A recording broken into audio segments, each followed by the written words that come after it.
Hey, what's good on YouTube? Welcome to Jurassic Magic, and in today's video, I'm going to be ranking my top 10 dinosaur commanders for EDH. And there's a very specific reason why I'm focusing on dinosaurs in this video, and that's the fact that Jurassic World Rebirth is coming out pretty soon, July 2nd, I believe. I pre-ordered my tickets already. I'm super excited for the movie. Dominion was a little bit of a letdown, however, I still enjoyed it decently. As you're probably aware with my YouTube name, I'm a big Jurassic Park fan. I've been a fan since childhood. This is a series I am quite fond of. As you can see, I have the Jurassic Park poster behind me. Also, I do have this deck box of Jurassic Park. I'm not going to reveal the commander, mainly because it might be a spoiler for later on in the video. And speaking of which, how am I going to rank all these dinosaurs? Of course, there's a lot of things to consider when ranking these. There's power level, there's the theme of dinosaurs. Are you building around a dinosaur deck or just a dinosaur commander? Of course, the dinosaur commander can put in dinosaurs itself, and it can be quite powerful too. And then I'll focus on how fun they are in a general sense. And so now with that said, let's get it started. Let's rank all these dinosaurs from Magic the Gathering. I did want to do an honorable mention to Xylortha Strength Incarnate, or otherwise known as Godzilla, King of the Monsters. I would say Godzilla, Jurassic Park were definitely two iconic things that basically shaped up my childhood in loving big giant monsters. And so I had to give Xylortha Strength Incarnate a mention, even though it's probably not the best commander, probably better in the 99 of some decks. For 5 mana, in Gruul color combination, it has trample and lethal damage dealt to creatures you control is determined by their power rather than their toughness. So essentially Godzilla would be a 7 power 7 toughness. So this card is okay as a commander itself. It's probably not the best option you could go with. It's probably better in the 99 of some other dinosaur decks. But personally, I still love the G-Man himself. I wish there was a new secret lair or some way to get mechanically unique Godzilla cards from the legendary Godzilla. I love those movies so much. I just think it'd be neat to get mechanically unique Godzilla cards because we're getting mechanically unique other cards from Universes Beyond. Why not them too? In a new fashion with the new movies, and plus Godzilla and Kong are partnering with everything and anything, so why not Magic the Gathering too? Rant over, I still think this is a pretty fun card. I played it in a Powers Matters deck and it was really fun, by the way. More of a budget deck for sure, but still, I think it was just more of an honorable mention because I love Godzilla too, and it's a dinosaur after all. But let's move on to number 10.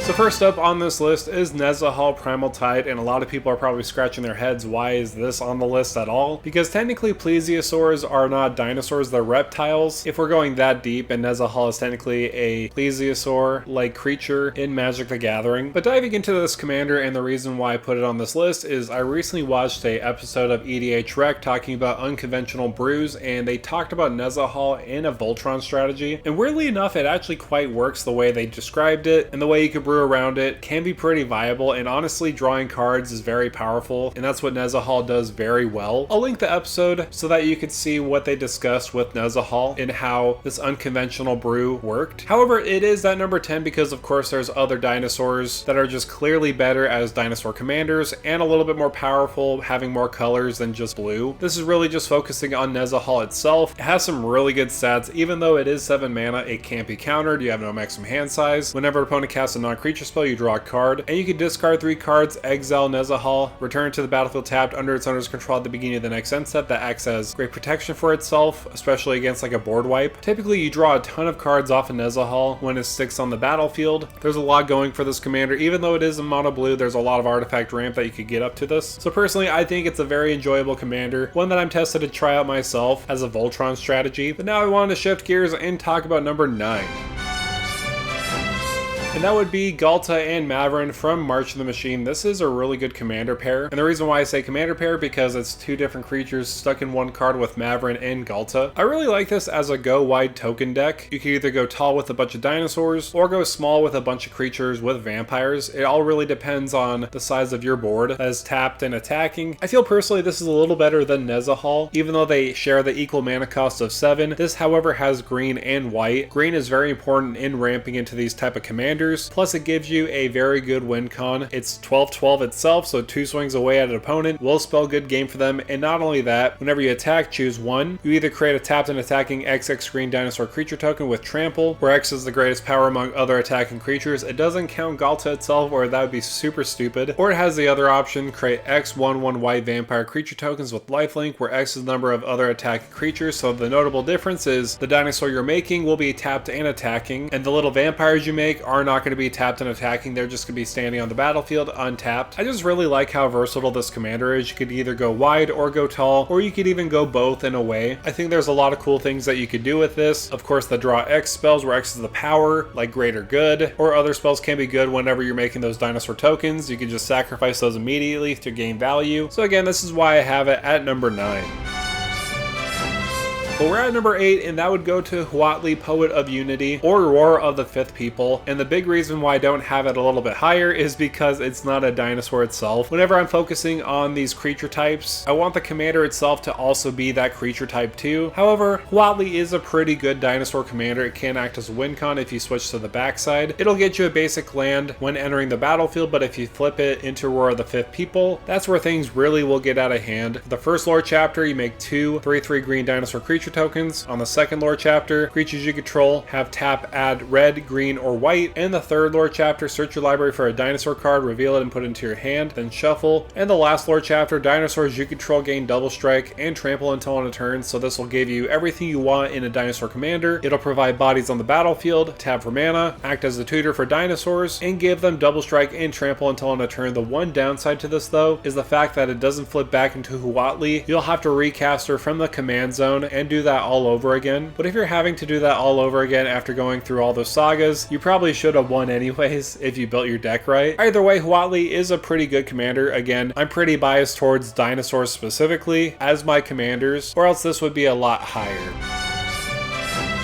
And here at number 7 would be Zacama Primal Calamity. This is a pretty crazy commander. Even though it is a high mana cost of 9, it has some crazy stats, Vigilance, Reach, and Trample. And when it enters the battlefield, if you cast it, untap all lands you control. So essentially it could possibly be free if you have 9 lands or more. And it has 3 different activated abilities. You pay 2 and a red, Zacama deals 3 damage to target creature. You pay 2 and a green, destroy target artifact or enchantment. Or pay 2 and a white, you gain 3 life. And it's a 9/9 body, so there's a lot of things to unpack. First of all, Zacama is a 3-headed T-Rex. What's more cool than that? Also, not only is it very cool, it is very powerful as a control commander. Even though it is 9 mana, it is pretty easy to get to in green. Plus, you are getting that combo potential with like Temur Sabertooth, or that one land that returns a commander to your hand. I'm trying to remember the name. Even having the ability to untap all your lands basically means Zacama could be potentially free when casting it. And then you get all those other abilities you can mana sink into, blowing up a bunch of different stuff or gaining life. So again, this card is incredible. I think it's one of the better finishers in a dinosaur deck, or even as a commander.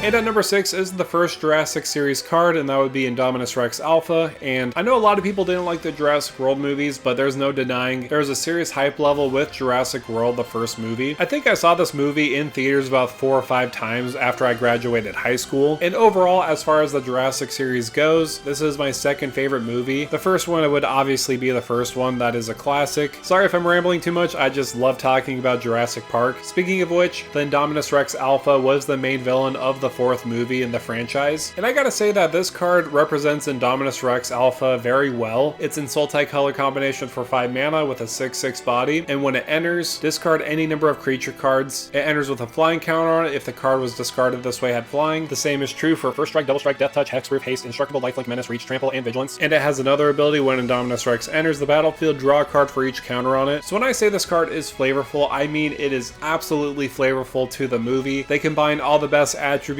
of different dinosaurs and put them all into one mutant abomination with the Indominus Rex. It's also a very good Voltron commander along with a Reanimator commander. There's a lot of different avenues that you could come across with this. I also like how you could utilize dinosaurs on this deck. You just discard them in the graveyard and then reanimate them later. So overall, Indominus Rex, of course, I had to give him a mention in this list. It would have been higher if it weren't for some other dinosaurs on this list too.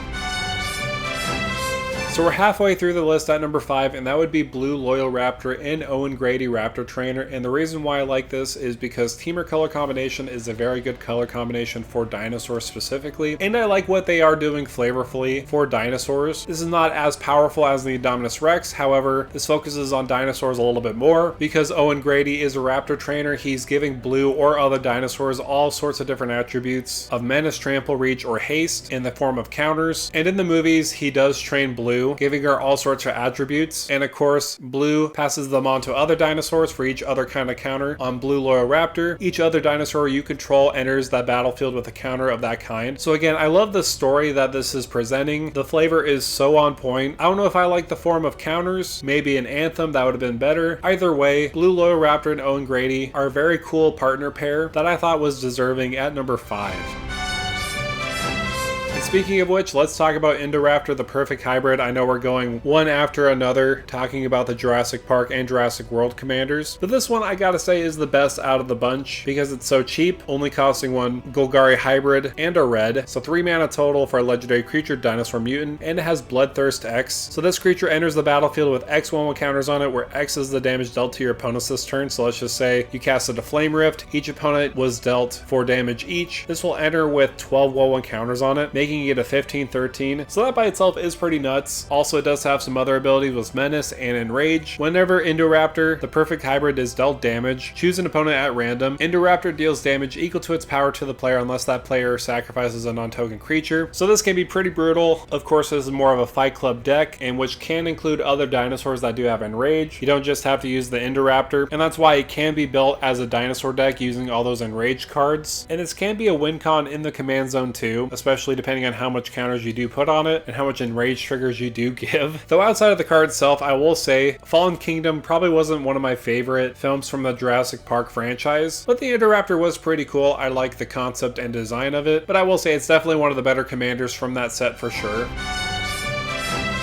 However, we are here at number 3, and that would go to Etali Primal Conqueror. As far as power level goes, this is by far the most powerful commander on this list. There's a lot of CDH brews. I used to brew him for CDH myself, but then I stopped playing CDH. Besides that point, what does he do? When he enters the battlefield, each player exiles the top card of their library until they exile a non-land card. You may cast any number of spells from among those non-land cards exiled this way without paying their mana cost. And you can transform Etali into Etali Primal Sickness, which is also very powerful too. It's essentially a Blightsteel Colossus with Trample Indestructible, which a lot of people were brewing around when it was first spoiled. However, the front side is clearly the best target. There's a lot of spells like Molten Duplication that gets an extra copy of Etali on the battlefield, getting that extra ETB, and that's a way a lot of people do abuse Etali in CDH or in really any format, just constantly flickering him, getting that value of casting your opponent's spells and your own spells. And this Etali doesn't whiff like the previous Etali. It exiles the top cards of your libraries until it finds a non-land card, so that is something to note. Besides that point, again, power level wise, this is by far the best and most powerful commander option as far as dinosaur goes, but not quite the best dinosaur commander focusing on dinosaurs. So let's move on to number 2. And this one might be a little controversial, but I have Pantlaza, Sun Favored, at number 2. Recently, he became the most popular dinosaur commander on EDH Rec, which is, again, a great website to track data. And I can understand why. It is a cheaper dinosaur costing 5 mana, and it has a great ETB. Whenever it or another dinosaur enters the battlefield under your control, you may discover X, where X is the creature's toughness. Do this only once each turn. Discover is a very powerful ability, essentially like Cascade. You could either exile the card and play it, or you could put it into your hand, so you don't necessarily have to whiff. If somebody has like a Drannith Magistrate on the battlefield, instead you could just put it to your hand. This one's definitely more of a value engine of a commander constantly cheating in other spells or dinosaurs. I really like this card. I think it can be number 1 if it weren't for my own personal bias. A lot of you probably figured out which one is number 1 for me, but as far as Pantlaza goes, it is very powerful low to the ground as a dinosaur commander, so that's why I placed it at number 2. And so that leaves Gishath, Sun's Avatar, at number 1. This is basically the oldest dinosaur commander, or at least one of the oldest dinosaur commanders. I don't think there's any other legendaries back then that were dinosaurs, but Gishath to me is the de facto commander for many reasons. I'm a big Theropod fan, and it has some crazy stats. Even though it is 8 mana, that's high in CMC, however you are in green, it's pretty easy to ramp into. It has Trample, Vigilance, and Haste, and when it deals combat damage to a player, reveal that many cards from the top of your library, put any number of dinosaur creature cards from among them onto the battlefield and the rest on the bottom of your library in a random order. Also, something else to note, it does have a power and toughness 7/6. 7 damage is the right type of damage you want to deal for commander damage. So when I was first getting into EDH, I loved playing big stompy decks. I played Xenagos, and I also played Gishath, Sun's Avatar, and this is one of my longest standing decks, and I don't think I'll ever rip it apart. It's a very cool commander that basically defines what dinosaurs are. It's just a big giant stompy deck that wants to swing for a lot of damage and put all his dinosaur friends on the battlefield. battlefield. I've evolved the deck over the years to play it as a control style deck because a lot of people usually will save their removal for Gishath. So typically he'll just sit in the command zone for a little while. I'll play other big giant scary threats where people are like, well, I want to use that removal towards that dinosaur he just played, but he does have Gishath on the command zone, so I might save that removal all the while I'm running the game by playing the other dinosaurs. I know that kind of doesn't make sense, but at the same time, it kind of just works for me. So I know for a lot of people, Pantlaza would be the #1 commander as far as dinosaurs go, but my personal bias is leading me towards Gishath. I love that card so much and what it represents in the Timmy commander for myself. So that is my personal ranking of the top 10 dinosaur commanders. I would love to hear your thoughts down below in the comments. Which is your favorite dinosaur commander? I'm super excited for the new Jurassic World movie to come out. I know a lot of people are skeptical, however, Gareth Edwards is directing the movie and I have a lot of trust in him because he did direct Godzilla 2014, which was a fantastic film. So I trust him in Rebirth. I'm so excited. I already bought my tickets for the movie and I hope it's as good as what the trailers are producing. So if you can, make sure to like, share, and subscribe to the channel. And with that out of the way, thank you for stomping by.